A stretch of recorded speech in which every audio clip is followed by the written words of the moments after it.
Voilà, eh bien, on va finir ces rencontres avec un point sur le programme des espèces cryptiques. Donc on va faire cette présentation plus ou moins sous forme de table ronde.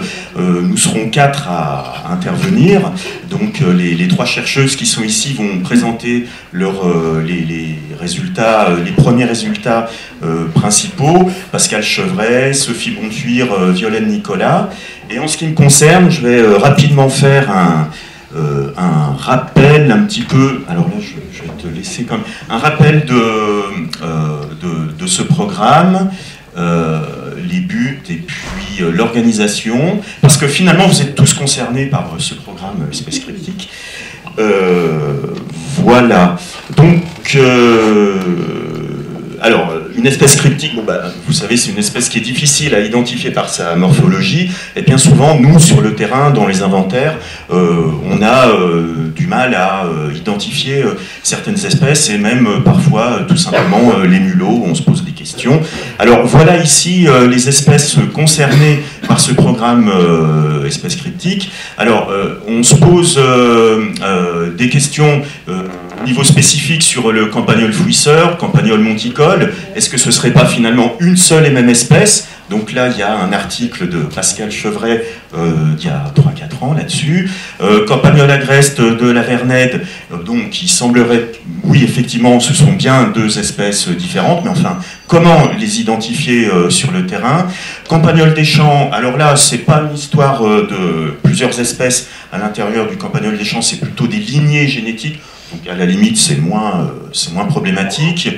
De même que le campagnol roussâtre, il y aurait 2 lignées, bon, mais c'est pas une question sur l'espèce en tant que telle. Alors oui, grosse question aussi pour le campagnol des Pyrénées versus campagnol de Gerbe. Alors, Sophie va nous apporter quelques éclairages tout à l'heure. Toujours ce problème des 3 mulots, finalement, parfois on peine un peu. Et puis alors nous, dans les Alpes, là, entre le mulot alpestre et le mulot à collier, alors là, c'est franchement difficile. Et puis alors après, toujours les musaraignes, les crossopes, le complexe Antinori, Araneus coronatus, alors là, c'est impossible. Et puis Violaine m'a confirmé qu'on peut mettre quand même encore et maintenant les taupes d'Europe et taupes d'Aquitaine dans les espèces cryptiques. Je sais pas où est Violaine. Voilà, parce que finalement les critères de détermination existent, mais sont pas toujours très nets. Voilà. Et puis alors, on se pose aussi toujours des questions sur la répartition de ces espèces. Alors, l'objectif de l'étude, c'était donc effectivement d'améliorer la taxonomie, d'essayer de fixer la taxonomie de ces espèces, mieux connaître leur répartition et, si possible, dégager des critères de reconnaissance pour nous, naturalistes de terrain. Donc, pour ça, les rongeurs sont étudiés par l'Université Claude Bernard, le laboratoire de Pascal Chevret ici. Les campagnols, c'est plutôt Sophie Bontuire, qui est là aussi, voilà. Et tous les holotypes le partent au muséum chez Violaine. Donc là, l'idée c'est de coupler des analyses génétiques et des analyses morphométriques sur les mêmes individus. Ce qui permet d'avoir une certitude de l'espèce, et ensuite, éventuellement, en multipliant ces mesures morphométriques, peut-être arriver à dégager des critères de différenciation. Alors, ce qui se passe, c'est qu'en fait, nos partenaires là, dans les labos travaillent sur les crânes et les dents. Et en réalité, nous, on aurait besoin aussi de critères sur l'animal en main, et ça, là, les labos ne le font pas. Donc c'est peut-être une évolution qu'on pourrait proposer dans ce programme. C'est-à-dire que quand vous récoltez ces cadavres, eh bien, en fait, il faudrait que ce soit vous qui preniez ces mesures, peut-être plus corps que pinceau de poil, passe postérieur. Donc là, je vous invite à consulter le guide technique d'études des petits mammifères, paru cette année, et vous avez dedans des fiches descriptives de ces techniques pour prendre ces mensurations. Voilà, donc là j'en ai quasiment fini. La collecte des spécimens repose sur découverte fortuite, hein, il ne s'agit pas de piéger les spécimens. Alors là, dans l'idéal, il faudrait les mettre, alors un spécimen par sachet, bien sûr avec des précautions sanitaires, hein, si possible avoir des gants, ne pas inhaler les aérosols éventuellement qui peuvent se dégager. Voilà, donc avec une petite fiche que Hélène a, une fiche commémorative qui est beaucoup plus simple que la grande fiche A4 que je distribuais jusque-là. Donc Hélène a fait une toute petite fiche très synthétique qu'on peut glisser dans le sachet. Et puis alors voilà, alors, donc ça c'est très important. Quand vous rentrez chez vous, eh bien en fait il faut mettre si possible, mettre les spécimens au congélateur, entre la pizza et la glace. Alors bon, c'est plus ou moins faisable, hein, mais en réalité, c'est ce qui fonctionne le mieux pour l'ADN ensuite, parce que on s'aperçoit, c'est vrai qu'on a beaucoup de spécimens en alcool, hein, mais malheureusement, l'extraction d'ADN ne fonctionne pas toujours très bien, et donc vraiment ce qu'on vous recommande, c'est de congeler les spécimens. Alors là, il se trouve que vendredi, on avait une première réunion de la coordination nationale petits mammifères, avec déjà maintenant des coordinateurs, des coordinatrices qui se proposent en région. Et donc là, ça pourrait tout à fait être une des tâches de ces coordinateurs, coordinatrices, de collecter finalement en région, dans un congélateur, dans vos assos, de collecter et centraliser déjà les premières collectes. Et ensuite, vous m'appelez quand il y en a suffisamment, quand vous estimez qu'il y en a suffisamment, et on trouvera toujours un système pour que alors déjà, que je vérifie l'ensemble des spécimens collectés, que éventuellement je les reconditionne pour qu'on puisse fournir quelque chose de propre aux 3 labos. Je les numérote, parce que vous savez qu'il y a un grand fichier national espèces cryptiques, et ensuite, on transmet ça, je transmets ça aux 3 labos. Voilà, donc là, on en est à 912 spécimens collectés. En réalité, c'est plus, parce que François, tu viens de me remettre au moins une cinquantaine de... Voilà, donc on arrive bientôt aux milliers d'espèces collectées, et vous voyez que y a un grand vide, un petit peu, on va dire, hein, dans l'Ouest, mais un grand vide qui finalement est en train de se combler, parce que là, Jocelyn, tu m'as apporté déjà des spécimens, voilà, et aussi les Normands. Donc on est en train de combler ça, mais c'est très important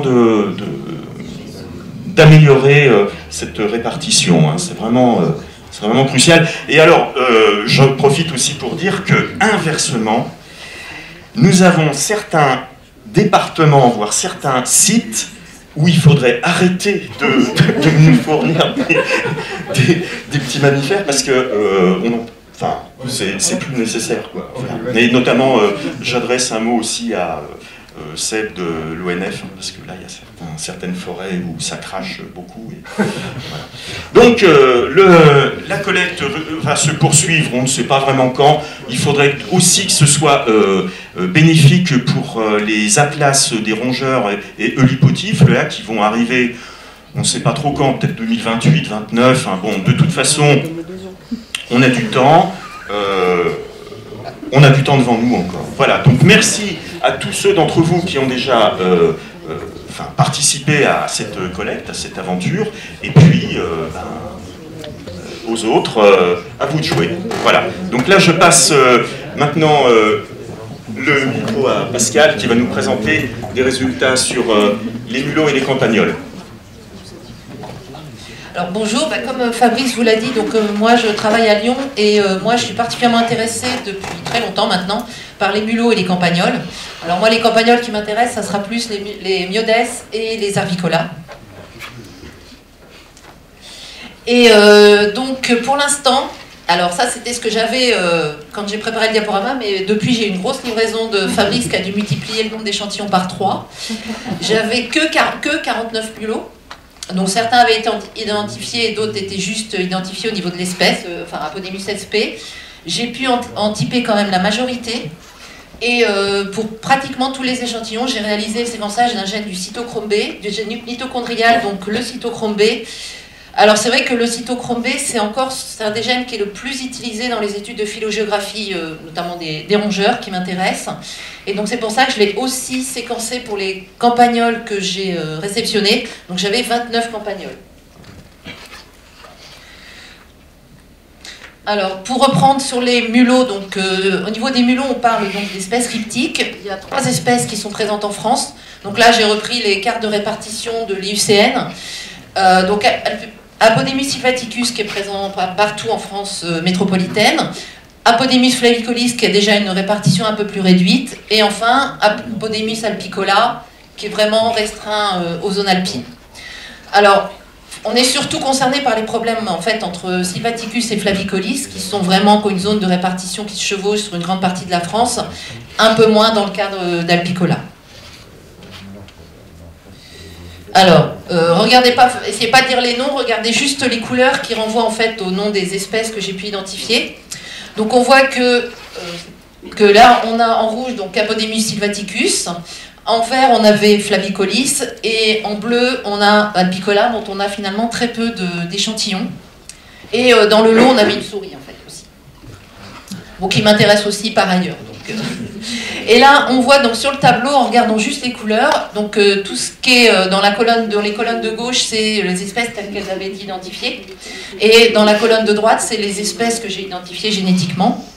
Et là, donc, chez les mulots, ce qu'il y a, c'est qu'il y a beaucoup de gris. Donc, il y a beaucoup de gens qui sont très prudents, et ça, c'est très bien. C'est qu'en fait, c'est des Apodemus sp.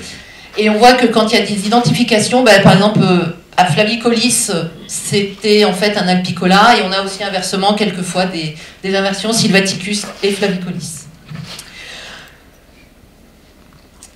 Alors, au niveau des problèmes de morphologie, des critères qui sont utilisés pour reconnaître un Flavicolis d'un Sylvaticus, donc notamment l'un des plus connus, c'est la présence d'un collier, mais qui n'est pas toujours là. Il peut y avoir des questions de longueur de la queue ou de taille générale de l'animal. Alors par ailleurs, donc, dans l'équipe, il y a Sabrina Renaud qui, elle, s'intéresse donc à la morphométrie, et donc pour lesquelles donc, elle a besoin du crâne, de la mandibule, et pour faire des études donc, à la fois sur la forme de la mandibule et sur la forme des molaires. Donc pour les mulots, on s'intéresse surtout à la première molaire supérieure. C'est vraiment la dent qui est la plus utilisée en systématique et en taxonomie. Donc elle utilise 2 techniques différentes pour analyser les mandibules et les molaires. Donc sur la mandibule, en fait, elle utilise des points de repère qui sont situés donc ici, aux différents points caractéristiques. Donc par exemple, ici, c'est le point de contact entre l'incisive et l'os. Et donc ainsi, sur la mandibule, elle va définir une vingtaine de points qu'on dit homologues, qui seront identifiés sur toutes les mandibules et à partir desquels elle pourra comparer en fait la forme de la mandibule. Sur la dent, par contre, comme c'est beaucoup plus difficile de mettre des points homologues, parce qu'en plus, comme il y a des problèmes d'usure, si on met des points homologues sur les cônes des dents, en fait, d'une dent à l'autre, d'un individu à l'autre, en fonction de l'âge, on perd de l'information. Donc en fait, pour les molaires, elle travaille au niveau du contour. Donc elle détermine pour chacune des molaires le contour, et c'est ces contours qu'elle va comparer. À l'aide d'outils mathématiques que je ne maîtrise pas du tout. Alors les premiers résultats qu'elle a obtenus, finalement, ne sont pas très encourageants. Elle a montré qu'au niveau à la fois de la mandibule et du contour de la M1, il n'y avait pas de différence entre Sylvaticus et Flavicolis, mais peut-être quelques différences avec Alpicola. Mais comme elle a beaucoup travaillé aussi sur des questions d'adaptation morphologique, Sabrina se demande si ce n'est pas aussi lié à des relations avec l'habitat et avec l'alimentation, puisqu'elle a montré, y compris de manière expérimentale, que l'alimentation pouvait influer par exemple sur la forme de la mandibule. Alors, donc voilà en gros, je reprends un peu la carte que Fabrice vous a déjà présentée. Et donc ici vous avez donc, les 3 espèces qui sont présentées toujours par les mêmes 3 couleurs.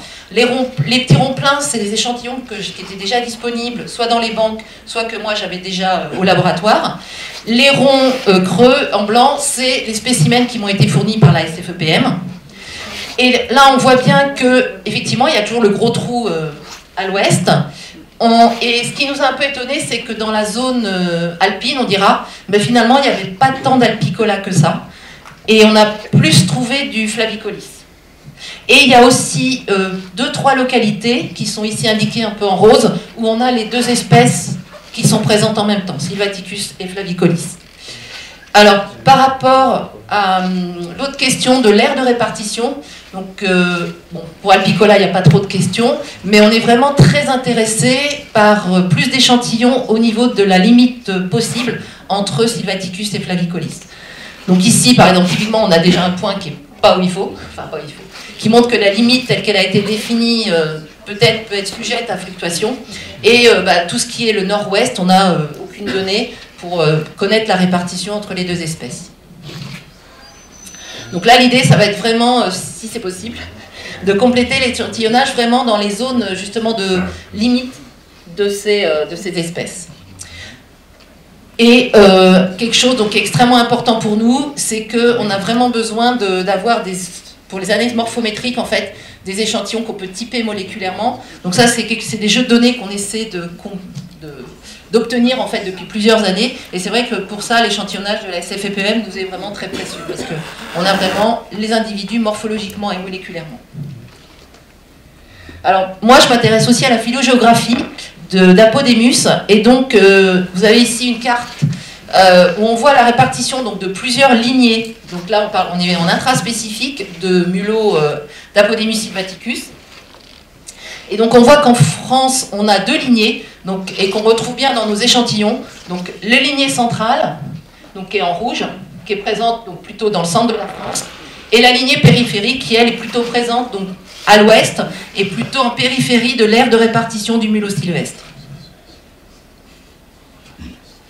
Et donc là aussi, ce qui va nous intéresser, c'est de voir les zones de répartition donc, de ces deux lignées, et y compris, on a pu trouver certains sites où on a les deux lignées en présence. Donc vraiment, on est intéressé là aussi à essayer de préciser la répartition des deux lignées et de voir éventuellement si dans les localités où elles sont toutes les deux présentes, donc ça c'est dans des localités qui ont été beaucoup échantillonnées, donc c'est quand même aussi intéressant d'avoir des localités beaucoup échantillonnées. On a vraiment les deux lignées, on peut se demander comment elles font pour cohabiter. Alors au niveau des campagnols, donc là aussi les couleurs renvoient au nom des espèces. Donc parmi les campagnols que j'ai reçus, bon j'avais beaucoup de Myodes, mais j'avais aussi quelques autres espèces, donc des Microtus et un Chionomis, qui eux sont tous repartis à Dijon. Et moi je me suis encore là aussi focalisée sur la phylogéographie du Myodes, donc du campagnol roussâtre, où là aussi on a des lignées mitochondriales qui sont bien étudiées à l'échelle de l'Europe et de manière un peu étonnante, un petit peu moins au niveau de la France. Et donc en France, on va trouver deux lignées, la lignée ouest et la lignée espagnole, donc en jaune et en marron sur la carte. Et en fait, on se demandait aussi également si on n'avait pas un peu de lignée italienne qui remonterait via les Alpes. Pour l'instant, on ne l'a pas trouvé. Donc ça, c'est pour finir sur le Myodes glareolus. Donc là, on voit pareil le même code couleur des lignées ouest et lignées espagnoles. Et le trait en noir indique en fait la délimitation des lignées telle qu'elle a été publiée dans le livre de Poitvin et Quéré. Et on voit qu'en fait, cette limite en fait, est peut-être encore sujet à fluctuation. Donc là aussi, on est très intéressé à compléter l'échantillonnage pour avoir meilleure précision sur la limite des lignées et éventuellement la coexistence des lignées dans les mêmes localités. Et de manière plus indirecte aussi, on s'intéresse à la répartition d'un hantavirus, l'hantavirus pumala, qui serait peut-être en fait un féodé à la lignée ouest en jaune. Ce qui expliquerait un peu son aire de répartition actuelle.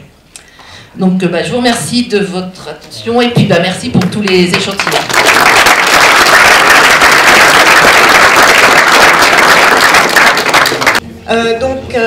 Moi je prends le relais en tout cas, et c'est plutôt les rongeurs on va dire campagnols, et notamment les Microtus et les Terricola. Et alors je vais vous montrer pas mal, alors même si on couple les analyses ADN maintenant, mais on travaille aussi beaucoup sur la dent. et beaucoup sur la première molaire inférieure, parce que mon deuxième dada, c'est d'être paléontologue, et donc d'essayer de comprendre l'évolution, la dispersion en fonction des cycles climatiques, notamment les plus récents. Donc c'est pour ça que beaucoup de nos résultats, en tout cas en morphométrie, vont plutôt être sur la dent. Donc voilà, en fait, pourquoi, mais ça vous devez le savoir, pourquoi on utilise cette fameuse morphologie dentaire et pourquoi on est des monomaniaques de la première molaire inférieure, peu importe droite ou gauche, mais première molaire inférieure, parce que c'est vraiment celle qui nous permet, en tout cas à peu près, de construire des modèles de reconnaissance systématique et puis de comparer avec les fossiles, puisque c'est le matériel le plus abondant dans les sites fossiles et souvent aussi ce qui est le mieux conservé, et c'est aussi ce sur quoi on peut bosser sur les pelotes de rapaces, parce que souvent la mandibule elle est cassée à l'arrière, etc. Donc la dent c'est quand même intéressant.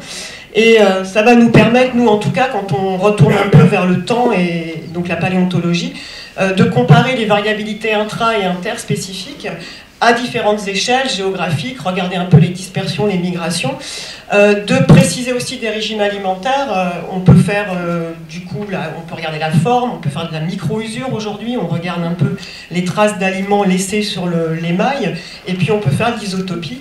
Et notre autre chose, en tout cas ce qui nous intéresse, c'est de reconstituer les paléo-environnements. Et pour ça, il nous faut connaître la richesse spécifique et donc d'avoir des listes phoniques qui sont fiables. Parce qu'une erreur d'une espèce de campagnole dans une liste phonique fossile, même récente, c'est presque 2 à 2,5 degrés d'écart sur les estimations des moyennes annuelles de température. Donc ça fait un peu réfléchir quand même. Donc à Dijon, on utilise donc cette dent. Alors on a repris un petit peu le protocole de quelqu'un que vous devez connaître, qui est Patrick Brunet-Lecomte, qui a beaucoup œuvré sur les campagnols.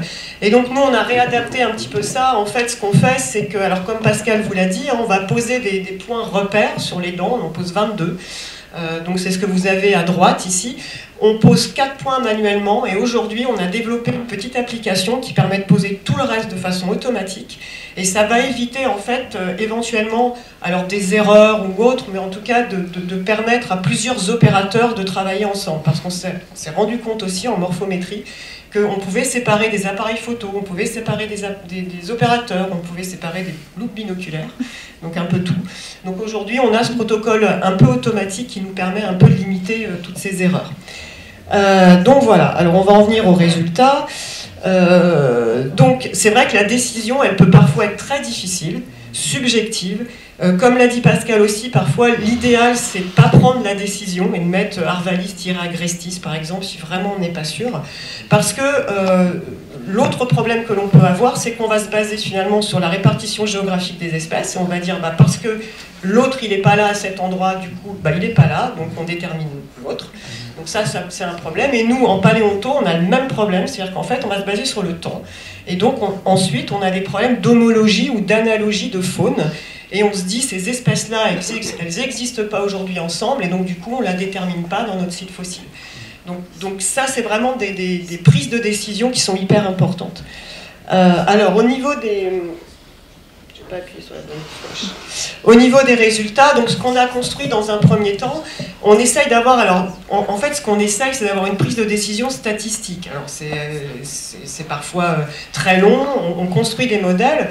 Aujourd'hui, pour Agrestis arvalis, on a plus de 1400 individus, répartis à peu près en Europe, comme vous le voyez ici. À l'époque, on a considéré Agrestis au sens large, on n'avait pas considéré Agrestis laverneti, je vais revenir juste après. Et donc on a construit un modèle sur ces espèces actuelles, et notre premier objectif, comme je vous l'ai dit, on est aussi paléontologue, c'était d'essayer de voir si on s'était trompé dans des sites fossiles plus ou moins récents. Et donc on a utilisé 4 sites fossiles qui sont bien connus, un dans le sud-est de la France, le Lazaret, un dans le nord-est et puis un dans le sud-ouest. Et en fait, toutes ces déterminations, elles étaient un peu faites sur les critères que l'on a tous, même dans l'actuel, quand on n'a que les dents, notamment la symétrie, la dent d'Agrestis est un peu plus asymétrique que la dent d'Arvalis, la taille, on dit toujours qu'Agrestis est plus grand qu'Arvalis, et donc on avait déterminé nos espèces un peu avec ces critères. Et en fait, donc voilà, si on fait une analyse multivariée, tout simplement, on constate que donc vous avez en bleu Agrestis, en blanc Arvalis, on constate qu'on arrive à les séparer avec ces méthodes de morphométrie géométrique, mais qu'en fait on a une énorme zone en fait, de chevauchement, où la prise de décision, elle est quasi impossible. Et on voit aussi que si on utilise ces fameux degrés d'asymétrie ou de longueur, eh bien on a tout faux. En tout cas, on peut complètement se tromper sur notre détermination. Donc on s'est amusé, juste pour vous montrer là quand même notre petit résultat sur les fossiles. Ce qu'on fait après, on injecte dans notre modèle des dents inconnues. Et donc on arrive à reclasser une dent inconnue actuelle avec un bon taux de classification, puisqu'on est à plus de 90% en général, mais c'est une prise de décision statistique, hein, mais en tout cas à plus de 90%. Et par contre, pour les fossiles, on a un pourcentage qui est souvent inférieur de l'ordre de 70%. Bon, je vais juste vous dire pourquoi, parce que c'est un peu mon dada aussi quand même. Alors, les erreurs que l'on a faites, comme vous le voyez, hein, dans un cas, par exemple, dans le nord-est de la France, à Blénia, on avait bon. La méthode de morphométrie géométrique a confirmé l'existence d'une seule espèce. Dans le sud-ouest, principalement celui qu'on avait déterminé au départ, mais on ne peut pas exclure la présence de l'autre. Donc probablement peut-être les deux espèces. Et puis par contre dans le sud-est de la France, on s'était complètement trompé. On avait déterminé une seule des deux espèces et en fait les deux sont présentes et voire d'ailleurs Arvalis en plus grande quantité que celle qu'on avait précédemment déterminée. Donc vous voyez un petit peu ce que ça entraîne. Et donc justement, pourquoi on a tant de mal à déterminer les agrestis dans des faunes récentes, hein, moins de 10 000 ans, ou 10 000 ans à peu près, même si ça paraît très loin. On a fait une petite analyse dans un site qui nous est cher dans le Jura, et vous voyez ici c'est Arvalis, donc entre l'actuel et le fossile finalement il n'y a pas tellement de différence, alors qu'en fait chez Agrestis, plus on descend au cours du temps, plus il ressemble à son comparse Arvalis. Et donc du coup, ça pose vraiment pas mal de problèmes. Alors aujourd'hui, on travaille avec quelqu'un qui fait de l'ADN ancien et on est en train de reconstruire des modèles, donc un peu comme ce qu'on fait sur l'actuel. On prend des individus génotypés dans l'actuel comme dans le fossile et on reconstruit les modèles. Donc voilà. Donc Agrestis lavernedi rossianus, notre problématique, elle est là en ce moment. Vous avez les cartes de répartition, la zone de contact, elle n'est pas identifiée. On commence à travailler à l'est, où on sait qu'on a l'hybridation entre les deux, donc ça ne va pas faciliter notre travail. Et puis on sait aussi qu'on a du lavernède en Autriche et en Hongrie. Donc ça, c'était un travail qui avait été fait par une collègue portugaise.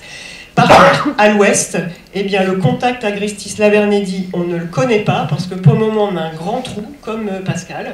On n'a pas de données entre le Maine-et-Loire et la Dordogne. Donc là, on est vraiment en besoin de données, que ce soit morphométriques, donc des crânes, des pelotes de rapaces, et des données fortuites de cadavres. L'autre chose, la dernière chose, le seul petit critère que je pourrais essayer de vous donner pour essayer de distinguer un Agrestis d'un lavernède, c'est éventuellement le lavernède présente de façon plus fréquente un nouveau triangle dans la boucle antérieure. Voilà, c'est la seule chose. Il est plus complexe, c'est tout. Donc c'est-à-dire qu'en fait, si je vous montre ça juste en France, effectivement, l'Agrestis, il est assez cohérent, et le lavernède, vous le voyez ici, dans la boucle antérieure, il est plus souvent, à 60%, il est plus souvent complexe, avec ce nouveau triangle. Ça ne suffit pas pour le moment pour être sûr de déterminer l'espèce.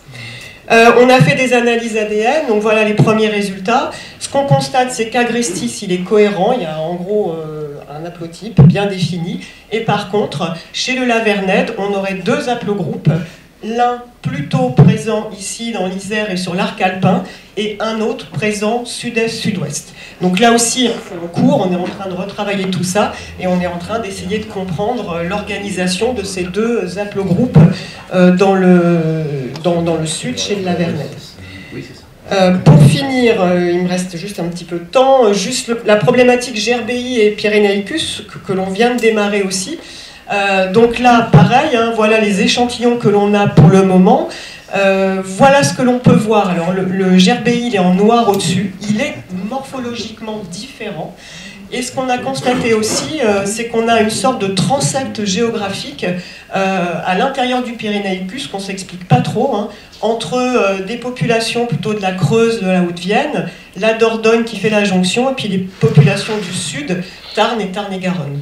Donc là aussi, on va faire de l'ADN, c'est pas encore fait, hein, mais il y a un projet en cours pour faire de l'ADN sur ce terricola. Est-ce que finalement le Gerbei il est vraiment différent ou pas ? Voilà. Pour finir et pour détendre tout le monde, ceux qui déterminent les espèces, on a eu une interrogation écrite à la fin d'un congrès il n'y a pas longtemps à Varsovie. Alors c'était du subrécent, hein, mais peu importe. Et vous voyez ici, donc il y avait toutes les dents ont été déterminées par des super experts, et puis par un généticien qui a fait l'ADN ancien. Et vous voyez par exemple ici le taux de succès que l'on a, hein, les matchs et les non-matchs.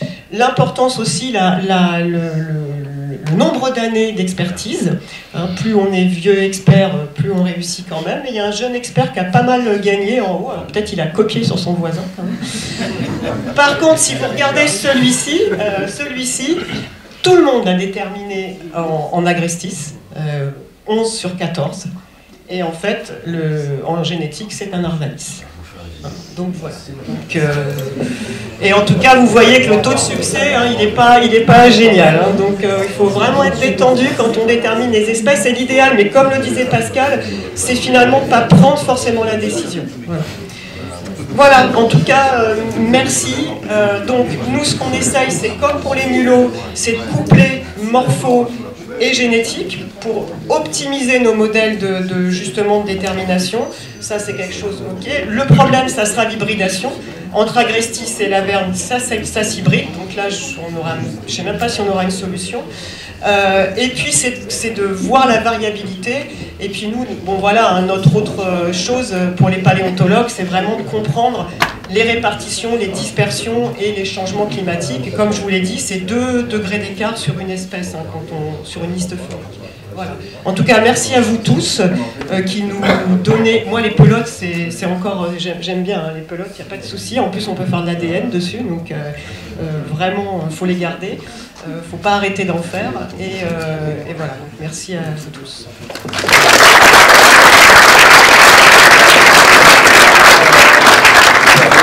Donc bonjour, donc moi je vais enchaîner sur les résultats des œufs lipotifles. Donc pour le moment, mais il y en a d'autres à venir, plein, mais pour le moment, moi j'avais reçu 249 œufs lipotifles au muséum. J'ai réussi à en typer génétiquement 222. Alors, j'ai reçu des spécimens congelés, donc pour cela, il n'y a eu aucun souci, c'était nickel. Et j'ai reçu aussi des spécimens en alcool, et c'est pour cela où il y a eu plus de soucis.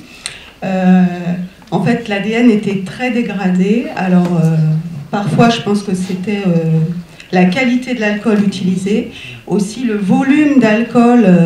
Quand on met un spécimen dans de l'alcool, en fait, les tissus rejettent de l'eau, donc ça dilue l'alcool. Donc il faut mettre vraiment un grand volume d'alcool par rapport au volume du spécimen. Et alors aussi, l'erreur à ne pas faire, c'est si on met un spécimen en alcool, il est indispensable d'inciser le ventre, en fait, pour que l'alcool y pénètre à l'intérieur. Parce que donc moi, comme je travaille dans un musée, on garde les spécimens, donc on essaye de les garder dans leur intégralité. Donc j'ai la mauvaise habitude de systématiquement commencer par faire un prélèvement de tissu au niveau du tissu intercostal et de faire les analyses génétiques dessus. Mais c'est vrai que si l'abdomen n'a pas été ouvert, et en fait, le tissu intercostal, c'est tout dégradé. Donc ce que j'ai fait pour 28 spécimens, c'est ce que je vous ai mis en parenthèse. C'est que j'ai refait une deuxième série d'extractions en allant prélever une phalange et en général ça a marché. Mais bon, ça abîme le spécimen, j'aime pas ça. Donc ensuite, pour les identifier génétiquement, donc en général je me suis basée toujours sur de l'ADN mitochondrial, en général sur un fragment du COO1, quand ça marchait pas sur du 16S, et pour les taupes sur du cytochrome B, parce que ma base de référence c'est du cytochrome B. Donc on avait eu une présentation il y a 2 ans au colloque ici à Bourges de Manuel Ruedi qui nous avait expliqué que quand on faisait du barcode, il fallait faire attention évidemment à nos banques de données de référence parce que dans les banques internationales type GenBank ou Gold, il y a plein d'erreurs d'identification. Donc Manuel m'a envoyé ces séquences de référence pour lesquelles on était sûr des noms d'espèces et puis après j'en ai rajouté quelques-unes où j'étais sûre aussi des données. Donc je te présente, mais juste à titre d'exemple, un arbre sur le gène COO1.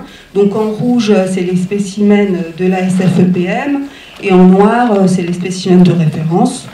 Donc voilà. Donc ça forme des clusters génétiques qui sont bien individualisés, hein, donc il n'y a pas de souci quand on peut attribuer un nom d'espèce sur base de ces espèces. Voilà. Donc ici, vous avez la liste des espèces donc identifiées génétiquement. Donc on a les 10 espèces de musaraignes et les 2 espèces de taupes. Donc on a une belle diversité dans l'échantillonnage qui nous a été remonté. Donc on a les 3 espèces de crocodile avec évidemment beaucoup plus de russula, parce que les captures par les chats, c'est surtout de la russula. On a les 2 néomys, on a 4 sorex, la pachure et puis les 2 espèces de taupes. Donc là vous n'allez rien voir parce que c'est trop petit, mais bon, j'avais juste remis sur les cartes d'où proviennent les spécimens de chaque espèce. Et on ne va pas trop entrer en détail, mais juste ce que j'ai marqué en rouge, c'est les zones qui me semblaient intéressantes parce que ça donnait des localités de capture nouvelles, où parfois quand on regarde sur le site de l'INPN, on n'a pas beaucoup de données. Donc par exemple pour la russula, on avait pas mal de nouvelles localités en Moselle et Meurthe-et-Moselle. Pour la leucodon en Savoie et dans les Hautes-Alpes. Pour Antinori, c'est une espèce alpine, donc on a plein de nouveaux points dans les Alpes. Et puis pour Coronatus, on a des nouveaux points dans le Bas-Rhin, le Haut-Rhin et en Meurthe-et-Moselle. Voilà. Alors, beaucoup des musaraignes que j'ai reçues, il n'y avait pas de détermination, juste une détermination au niveau du genre. Donc là, ça a permis de déterminer, donc c'est bien. Pour quelques-unes, il y avait une incongruence entre la détermination de l'espèce qui avait été basée sur la morphologie, alors morphologie externe souvent, et ce que moi j'ai déterminé génétiquement. Donc c'est le cas de, on va dire, 10, parce que Suavelens et Gueldenstedi, c'est la même chose. Hein. Donc on a 10 musaraignes des jardins qui se sont avérées être des Crocidura russula. Et on a 5 spécimens qui étaient identifiés comme Sorex CF araneus, qui sont en fait des Coronatus. Je suis désolé, mais en fait, c'est moi qui les ai envoyés. Voilà. Et en fait, je l'explique, c'est que je mets Sorex confère araneus parce que je ne sais pas déterminer si c'est Coronatus ou araneus. Voilà. Évidemment, je ne suis pas. Je ne vais pas me dire que c'est araneus, hein, évidemment. Okay. Donc là, c'est simplement la façon ancienne qu'on avait, nous, de mettre Sorex confère araneus. Ouais. Ça veut dire qu'on a inclus les 2 espèces. D'accord. Donc, j'ai pas été tenté d'aller tout. Hein. Non, mais et puis de toute façon, moi je tiens à rappeler que là, ce que je fais en première approche, c'est du barcode basé sur l'ADN mitochondrial. Donc l'ADN mitochondrial, il peut y avoir des biais. Hein. L'ADN mitochondrial, ça vous donne le signal de la mère. Donc s'il y a des hybrides, je ne les détecte pas. Et il y a des fois où il y a eu des phénomènes d'hybridation, mais anciens par le passé, et où on a eu des captures de l'ADN mitochondrial d'une espèce par l'autre. Donc c'est pas non plus un truc 100% fiable, quoi. Donc par exemple, c'est connu dans la biblio pour Sorex araneus et Antinori, il y a une zone de contact dans l'ouest des Alpes avec des hybrides. Donc clairement, quand je fais de l'ADN mitochondrial dans cette région-là, les houches, ce que je vous dis, c'est peut-être faux. Voilà. C'est pas connu des cas d'hybridation entre la musette et la jardin. Et c'est pas connu entre Sorex araneus et Coronatus, même si dans le papier là, de Mikiewicz, en 2017, il disait on n'a pas de cas avérés, mais cela pourrait être possible. Donc, voilà. Donc a priori, je me dis que pour l'instant, les déterminations génétiques, elles sont quand même assez fiables, et que quand il y a eu des mismatchs, c'était lié à des erreurs d'identification sur le terrain. Alors j'aimerais bien, comme mes collègues, dans un avenir moyen terme ou long terme, avoir plus de spécimens génotypés pour vraiment qu'on puisse revoir les critères de détermination des crocidures et des sorex. Alors les crocidures, je pense qu'on va y arriver facilement. Enfin, il y a une quinzaine caractères donnés dans la littérature, et puis c'est des caractères diagnostiques, quoi. Donc le tout, c'est, moi j'aimerais bien qu'on regarde quand même la variabilité géographique. Parce qu'un caractère dans une région donnée, il n'est pas forcément valable partout en France. Et puis pour les sorex, ce sera un peu plus compliqué, parce que les sorex, il faudra quand même faire de la morphométrie géométrique sur la mandibule. Alors la mandibule, quand même, c'est assez plastique, donc c'est pour ça que moi j'aimerais vraiment qu'on ait plus de spécimens génotypés pour vraiment regarder à l'échelle française la variabilité dans la forme des mandibules. Donc contrairement à ce qu'a dit Fabrice, pour les œufs lipotifles, continuez à nous amener tout ce que vous avez, on n'en a jamais trop, surtout qu'en plus, il y a pas mal de spécimens où quand on prépare le crâne, en fait, il est abîmé. Alors voilà, c'est tous les spécimens capturés par les chats, finalement. La mandibule, ça va encore, mais c'est vrai que le crâne, souvent, il est abîmé. Et autre raison pour continuer à nous amener tous les œufs lipotifles, c'est qu'on a récemment développé une collaboration avec Olivier Reynard de l'INSERM à Lyon, qui lui bosse sur les virus, et en particulier un groupe de virus qu'on appelle les zénipavirus. Alors les zénipavirus, ça provoque des maladies létales chez l'homme, avec 40 à 100% de mortalité et le développement notamment d'encéphalite. Donc c'est des zoonoses, hein, c'est transmis par les animaux de la faune sauvage à l'homme. Donc les zénipavirus, ils ont été découverts en 1994 chez des chauves-souris frugivores en Asie, puis en fait on en a retrouvé en Australie et en Afrique. Après, ils ont fait pas mal de recherches, donc en fait, on a trouvé différents zénipavirus chez pas mal de chauves-souris, chez quelques rongeurs. Et en 2022, on a retrouvé un virus chez des musaraignes en Chine, avec des cas d'infection et de mort humaine. Alors, les premiers symptômes, c'était de la toux et de la fièvre. Et depuis, 5 nouveaux virus ont été découverts chez d'autres musaraignes, en Belgique et en Allemagne. Donc Olivier, il a étudié 125 individus de musaraignes français, dont 72 qui provenaient de la SFEPM, et il a quand même trouvé 16% de positifs. Alors d'après la réunion de la semaine dernière, c'était même plus. Donc il a retrouvé 3 virus, Denouin, Ninosorex et Ossois. Alors chez Denouin, la prévalence virale est de plus de 60% quand même chez Crocodura rossula, donc c'est beaucoup. Ninosorex, pour l'instant, a été retrouvé uniquement chez Sorex minutus, et Ossois a été retrouvé chez Sorex coronatus et Antinori. Et il a même, d'après les derniers infos aussi, j'ai mis Ossois, mais il a 2 autres virus assez proches de Ossois. Donc il y a des nouveaux zénipavirus en France. Donc il a soumis un gros projet là, de demande de financement pour pouvoir étudier ça en détail. Si c'est financé par l'Agence nationale de la recherche, le but ce sera d'étudier la circulation de ces virus en France et leurs risques zoonotiques. Donc identifier quels sont les virus, quels sont les réservoirs, la prévalence chez ces réservoirs, et puis voir si elle varie en France d'une région à l'autre, et quel est le risque de transmission à l'homme, en particulier via les chats, mais pas seulement. D'où la nécessité d'obtenir plein de nouveaux échantillons. Alors c'est des virus à ARN, donc il nous faut absolument les musaraignes congelées pour prélever les reins congelés. Ça ne marche pas du tout sur des spécimens qui ont été préservés en Allemagne. Voilà, voilà. Et ben, merci à tous.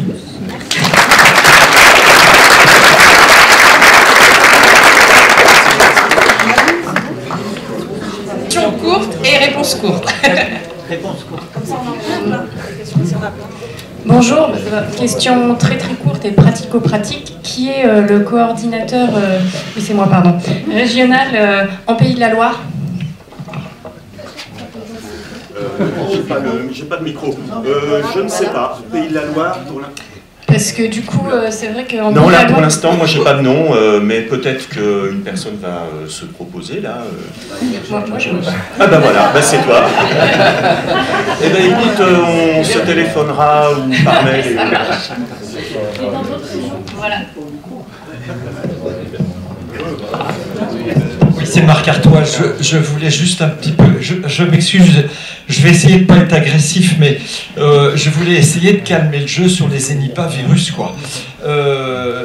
En fait, pour faire court, puisqu'il faut être court, il ne faut pas s'affoler sur la dangerosité de ces nouveaux virus tant qu'on n'a pas des cas humains. Alors, si vous voulez que je vous fasse peur, je vous raconte l'histoire des rhabdovirus en Allemagne et des musaraignes, où là, on a une quinzaine de cas mortels dans une zone bien délimitée d'un rhabdovirus, donc la même famille que le rage, et puis la rage, mais je ne me souviens plus du nom.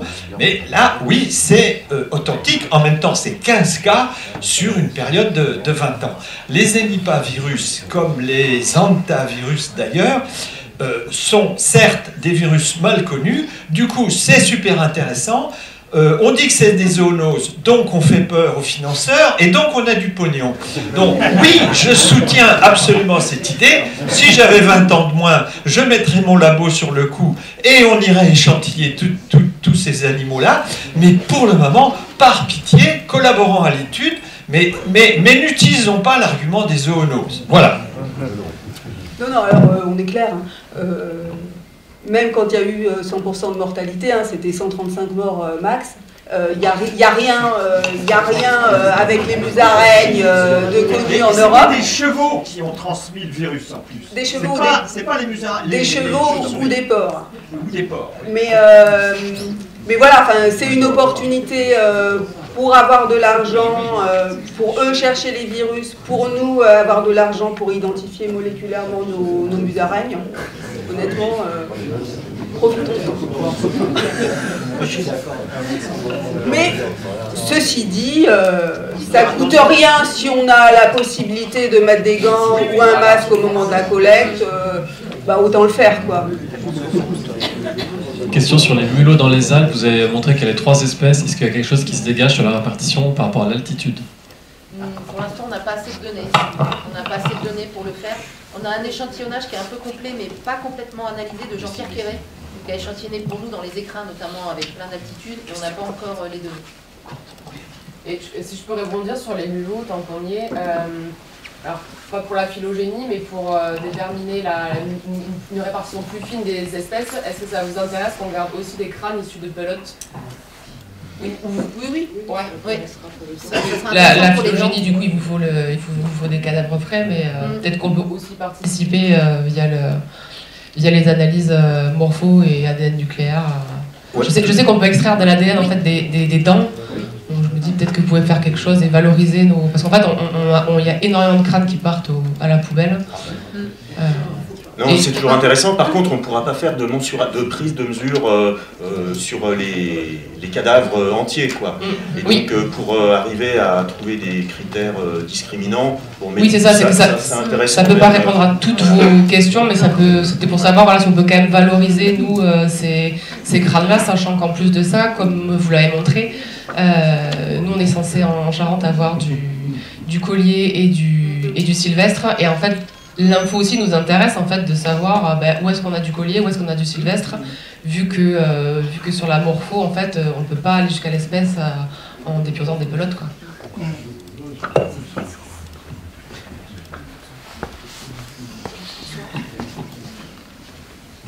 Merci. Bonjour, j'ai 3 questions courtes, mais je vais essayer d'en poser qu'une. Je resterai sur ma fin pour les autres. C'était, je ne sais plus à qui, où il fallait envoyer le maximum de mulots, par exemple. Pascal Chevret. J'ai eu l'occasion d'en envoyer dans les précédents envois des individus qui venaient de ma maison. Donc est-ce que là, si c'est toujours dans le même site très ponctuel, est-ce que ça vaut le coup d'en envoyer? Je comprends au niveau du secteur de la commune, de secteur un peu plus élargi, mais de la maison, est-ce que ça vaut le coup? Parce que je peux en envoyer des caisses. Alors, moi, en tant qu'ADN, ça ne m'intéresse pas forcément, mais pour la partie morpho, c'est vraiment intéressant d'avoir, alors je sais pas comment est Sophie, mais Sabrina, donc ma collègue, elle aime bien en avoir une dizaine. Alors 10, c'est vraiment, on est descendu à 10. À une époque, statistiquement, on aimait mieux la trentaine. Mais aujourd'hui, on pense qu'on a, mais 30, c'est mieux, quoi. 10, c'est presque pas beaucoup. Question, mais que je vous poserai en aparté. Et bonjour. Au sujet des... c'est un sujet qui fâche. Au sujet des zénipavirus, est-ce qu'il y a des régions où il y a plus de musaraignes qui ont été positives ou pas? Bah, ouais. Ça ne voit pas, mais... Oui, je vois pas très bien sur ça ne le... voit pas, mais l'info est là, en fait. En bleu foncé, c'est les négatifs. Mais après, comme je n'ai pas mis le N... Ouais, je sais pas. En fait. Il se trouve qu'en Vanoise et dans la vallée de la Maurienne et à Ossois notamment, le parc de la Vanoise nous a fourni un lot de musaraignes. D'ailleurs, c'est pour ça que là, tu appelles un des variants Ossois, parce que là, il y a, je sais pas, il y a peut-être la quasi-totalité des musaraignes qui ont été collectées là-bas étaient porteuses du virus, quoi. Donc, mais on a un échantillonnage qui n'est pas très nombreux pour l'instant au niveau français, donc on a du mal à dégager des tendances. Mais à Ossois, quand même, ça c'est fort. À ce moment-là, il faut chercher les leptospires, vous allez vous faire peur, c'est super, les leptospires. Dans les milieux humides, en plus, là, on le fait chez l'oreille, la Merci à tous. On est vraiment au bout du temps. Donc,